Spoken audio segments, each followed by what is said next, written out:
जेकोसी पर्वपर्वाणी हो कि खाली दिन में जदि आपण को मिठा खाइबा को इच्छा होची ताहले ए लड्डू बनातु बिना चीनी गुड़े देहपाई बहुत हेल्दी रहिबो। आयरन कैल्शियम फाइबर बहुत सारा मात्रा रे विटामिन भरपूर होगी रही।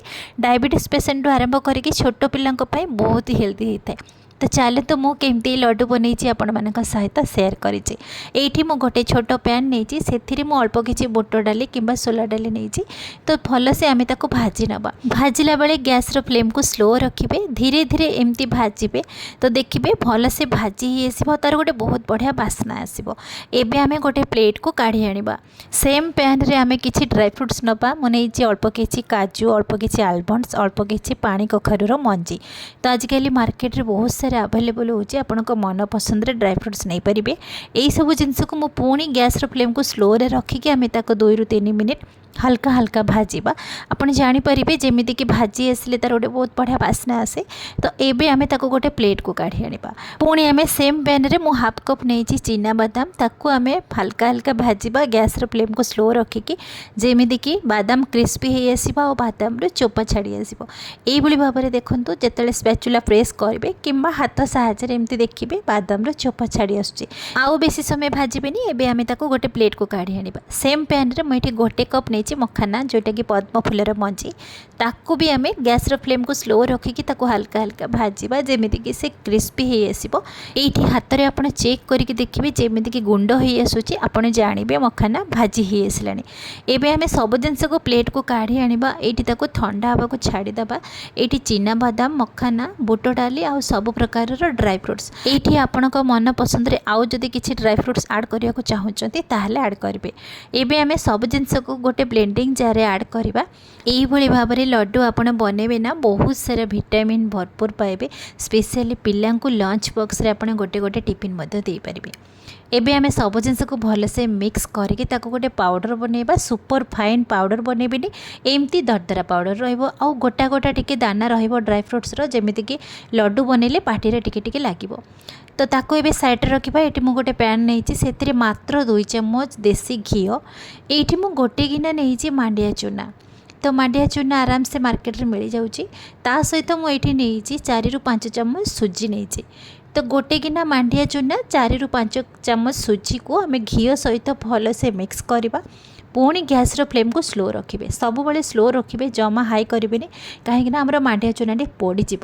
तो से आपड़ धीरे धीरे एमती घी सहित मिक्स करेंगे से भल से मिक्स हो तार गोटे कलर बहुत चेंज आसो। ये देखो कलर केमती धीरे धीरे चेंज हो आसला।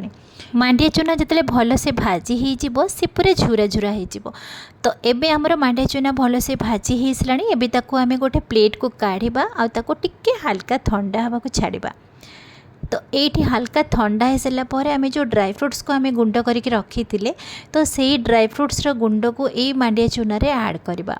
मांडिया चूना भाजिला बेले जदि आपण चाहिए अधिक टिके घी दे पारिबे। मीठा पाई मुझे नहीं खजूरी कोली तार सबू मंजी गुड़ी को बाहर करी आनी। सबू खजूरी कोली को आम ब्लेंडिंग जार ऐड करके तार गोटे दरदरा पेस्ट बनवा। सबू पेस्ट को आम जो मांडिया चूना और ड्राई फ्रुट्स रखी थे से प्लेट रे ऐड करवा। एबे आम सब जिनस को मिक्स करवा। तो ये सब जिनस को मिक्स करेंगे जदि लगे कि आपण लड्डू भल से बनूनी ताहले आपण कौन करेंगे ना आउ किछि खजूरी कोली को पेस्ट बन के ये ऐड करेंगे। नचेत टिके घी टिके मेल्ट करके ऐड करेंगे किंबा अल्प किछि गुड़ को मेल्ट करके ऐड करेंगे। तो आपण पसंद अनुसार जोटा चाहिए सेटा करेंगे। तो मुझे 3 ରୁ 4 चम्मच गुड़ को टिके मेल्ट करके ऐड करी कहीं सब बड़े लड्डू बनला बेले चेक करेंगे हाथ में मुठा करके तो लड्डूटी आमर बांधी हो कि ना। तो मुझे ये चेक करी लड्डू भल से हो नाला। तो से मुझे ऑप्शनल अच्छी मात्र 3 ରୁ 4 चम्मच गुड़ को मेल्ट करके ऐड करें। आपण मन पसंद घी किंबा खजूरी कोली नहीं पारे। ये सब जिनस मिक्स कर सारापर मुझे पुणी चेक कली आमर लड्डू भल से बांधी हो जाऊँगी। देखो आउ ये किसी भी लगभग एबे आमर मन पसंद लड्डू ये बनै पारिबे। आपणक मन पसंद रे छोट किंबा बड़ साइज रे मध्य लड्डू बनातु किंबा आपण गोटे प्लेट रे सेट करके ताको बर्फी भलिया भी बनै पारिबे। एई लड्डू को एयर टाइट कंटेनर रखिकी आपण बाहर 3 रु 4 दिन रखिकी स्टोर करके खाई पारिबे। आ फ्रिज रे रखिले 6 रु 7 दिन आराम से रखिकी खाइबे।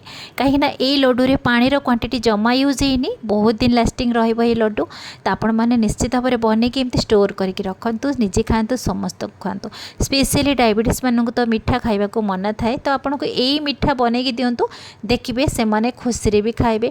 स्पेशली पिला मानक पई बहुत ही हेल्दी हेते। गोटे लड्डू रे आयरन कैल्शियम फाइबर मात्रा रे बहुत थाए। तो गोटे ग्लास क्षीर सहित गोटे लड्डू पिला को संध्या बेले दियंतु, सेतिकी बहुत सारा बेनिफिट तांको मिलिबो। जमा टाण हबनी ए लड्डू, खाइबा को बहुत नरम लागिबो। देखिबे समस्ते पसंद करिवे। आशा करुछि आज रेसिपी आपण मानक पसंद आसीथिबो। पसंद आसिले बिंदु रोसई चैनल को सब्सक्राइब करिवे। पुणी देखा नुआ वीडियो रे, से पर्यंत नमस्कार।